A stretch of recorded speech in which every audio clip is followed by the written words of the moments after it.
Hi everyone and welcome to our final ethics group project. I'm Raya. I'm Alexandra. And I'm Sophie, and today we're diving into a controversial topic that affects campuses nationwide. Is using Ritalin or Adderall without a prescription to enhance academic performance morally wrong?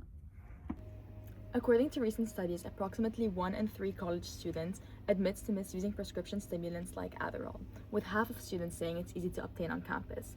But just because something is common doesn't make it right. Today we'll explore this issue through philosophical lenses, hear from students on campus, and analyze survey data we collected from our peers.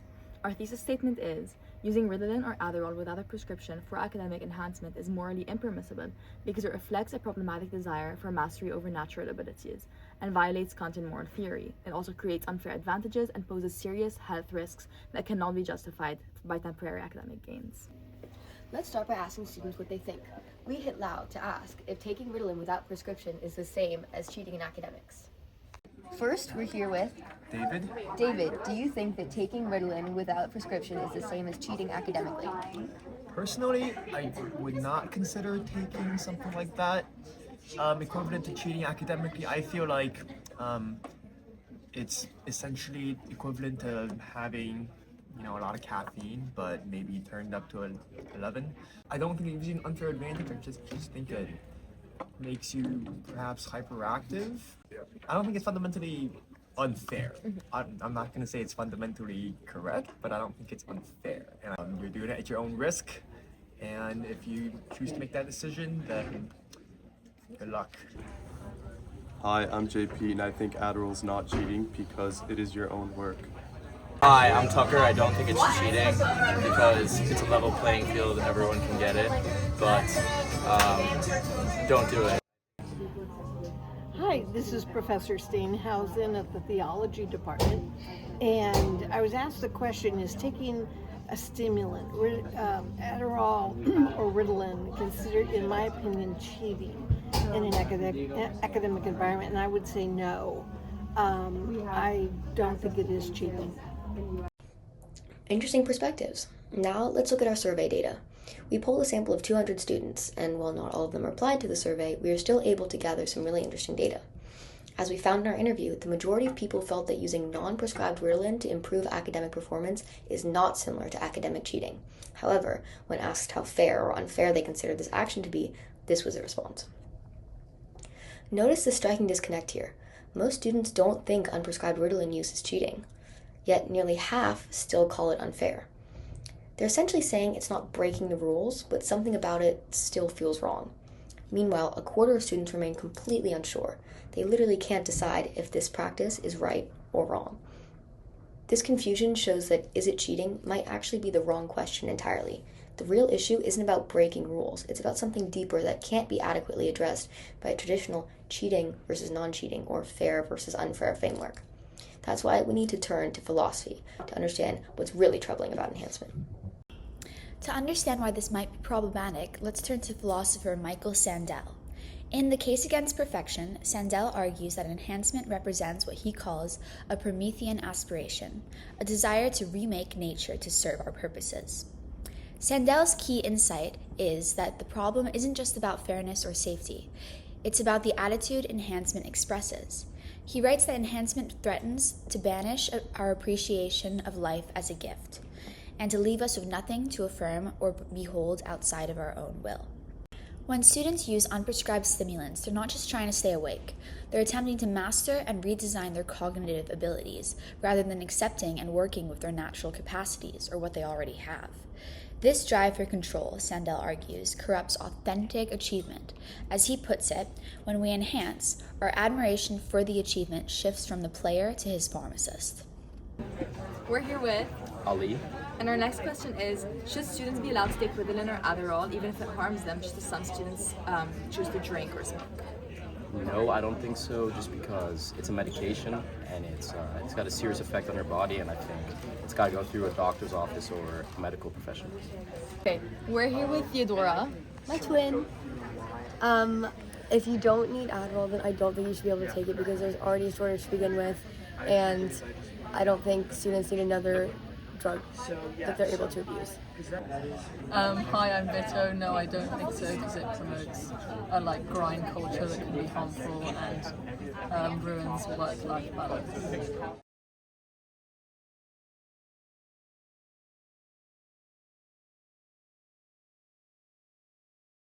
For this question, our survey revealed a disparity. Around 70% of students believe that the health risks associated with unprescribed use of Ritalin do not make it morally wrong, while around 25.5% of students believe that there are limits. But not all philosophers agree with Sandel. Francis Cam challenges his position, arguing that the desire for mastery isn't inherently problematic. She points out that we already accept many forms of enhancement, from caffeine to tutoring to SAT prep courses. Cam's crucial distinction is this: we should evaluate enhancements based on their actual effects, not the attitudes behind them. If the benefits outweigh the harms, enhancement might be permissible. She even argues that in some cases, specifically when enhancing our capacity to recognize and fulfill moral duties, enhancement could not just be permissible, but advisable. However, here's where our analysis diverges from Cam.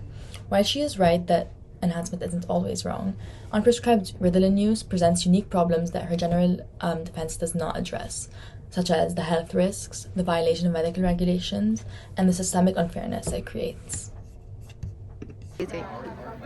We're here with, Yeah, and we're asking if you think that taking Adderall without a prescription cheapens achievement. yeah, I do think so. Hi, I'm Kate. I would say that it's the same thing as cheating on a test, and it makes their accomplishment or great score less valid. We're here with, Paco, and I think that I wouldn't take away anything from the accomplishment. I think it's the same accomplishment, but I think it was maybe less effort than someone that hadn't taken whatever before the test. So if you compare someone that, studied and did everything but without the use of any, drugs or anything like that, any enhancers, and you compare it to someone that did, I think the person that didn't take whatever did, have a greater effort, but it's the same result either way. So that's what I think.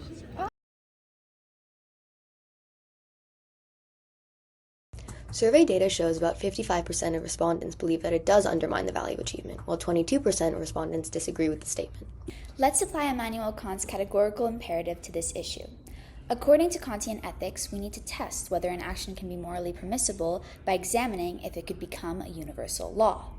The maxim we're testing is: whenever I need to improve my academic performance and can obtain prescription stimulants without a prescription, I will use them.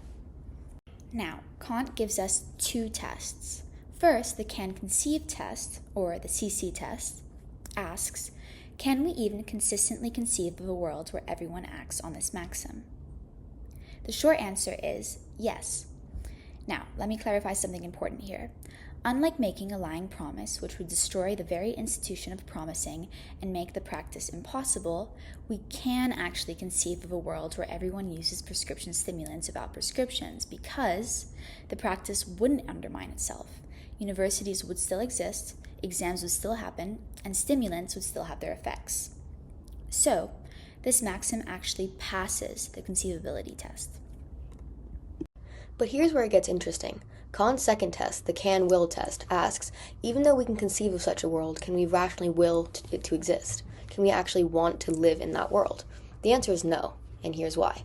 As rational beings, we have certain commitments we cannot abandon. First, we will our own health and self-preservation. But in a world where everyone uses prescription stimulants without medical supervision, we would be willing a world with widespread health crisis from unsupervised drug use, collapsed medical oversight systems that we ourselves might need, not to mention rampant addiction and mental health problems, as well as a pharmaceutical system where safety protocols are meaningless. Think about it this way.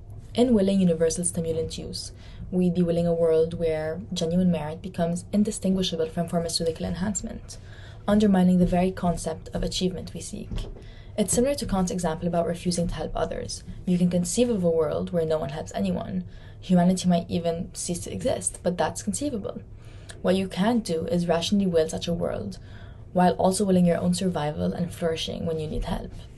So while unprescribed Ritalin use and stimulant use passes the conceivability test, it definitely fails the willing test. Since the maxim fails Kant's universal law formulation, the action is morally impermissible, not just unwise or risky, but actually wrong according to moral law.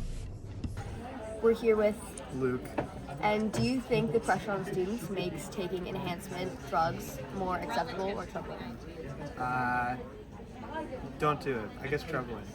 It's like, would make sense why I do it, but don't do it. We're here with. My name is Soren. Hi, Dr. Cow.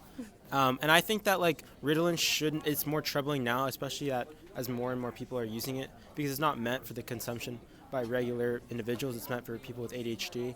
And I think that if we continue accepting this as a way that students are using during academics or finals, it's very dangerous, especially to the student body and to the people that are involved and the people that actually need it.